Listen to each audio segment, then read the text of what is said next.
त्यसैले होला मेरा लागि तपाईँ बराबर अरू शिक्षक भएनन्। तपाईँका लागि म पनि बराबर अरू विद्यार्थी भएनन् होला। एक दिन तपाईँले भन्नुभयो, तिम्रो उमेर फुल्दैछ नि रितु। मैले विपरीत भावमा भने, मेरी हजुरआमाको कपाल फुल्दैछ सर। तपाईँले बुझाउनुभयो, उमेर फुल्नु र फुल फुल्नु उस्तै उस्तै हो, कपाल फुल्नु र घाँस फुल्नु उस्तै उस्तै हो। 7 कक्षा पढ्ने 13 वर्षे कलिलो दिमागले तपाईँको कुरा आधा बुझ्यो आधा बुझेन, जति बुझ्यो त्यतिमै चित्त बुझ्यो। अर्को दिन तपाईँले भन्नुभयो, तिम्रो उमेर लेख्न रितु, गुलाबी उमेर। किन सर? लेखिसकेपछि आफै थाहा पाउँछौ।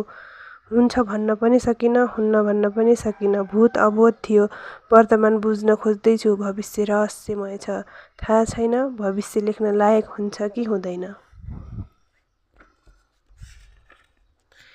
मेरो भाव बुझेर तपाईँले भन्नुभयो, लायक र नालायक भन्ने कुरा सबै हाम्रो मान्यता मात्र हुन्।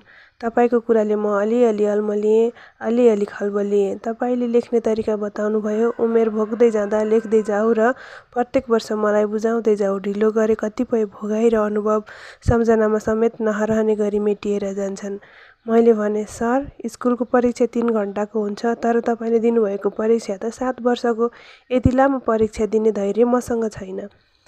विद्यार्थीलाई सबैभन्दा ठुलो डर भनेको पास फेलको हो। पास फेल भन्दा माथि उठेर तपाईँले भन्नुभयो, स्कुलको परीक्षा अरूका कुरा पढेर दिन्छ जहाँ पास फेल भइन्छ। यो परीक्षा त आफ्नै उमेर बाँचेर दिन्छ जहाँ पास फेल भइँदैन। खासमा यो कुरा परीक्षा होइन, बरु आफैसँगको साक्षात्कार हो। आफ्नै तन, मन र जीवनका इन्द्रियहरूसँगको कुराकानी हो। तपाईँको अनुहार मतिर पुलुक्क हेरे।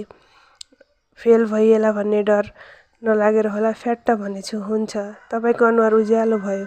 उतिखेर मेरो मनलोकमा नयाँ विचार फुर्यो र मैले फेरि भने, तर सर, एउटा सर छ। के सर त? प्रत्येक वर्ष मेरो उमेर बढ्दै जाँदा तपाईँले पनि आफ्नो प्रतिक्रिया दिँदै जानुपर्छ। अवश्य। तपाईँले खुसी हुँदै भन्नुभयो, तिमी क्रिया म प्रतिक्रिया, तिमी कथा म प्रतिकथा, तिमी कथन म प्रतिकथन। सर, म कुनै लेखक होइन, त्यसैले बनाएर लेख्न आउँदैन। नबनाई लेखु भन्छु। आखिर अक्षरहरू त बनाएकै हुन्। थाहा छैन बनाएका अक्षरहरूलाई आफै लेखिँदै र मेटिँदै जाने उमेर लेख्न सकिन्छ कि सकिँदैन। तपाईँले भनेअनुसार होइन, मैले भोगेअनुसार, तपाईँले खोजेअनुसार होइन, मैले बाँचेअनुसार आफैलाई लेख्न बसेकी छु।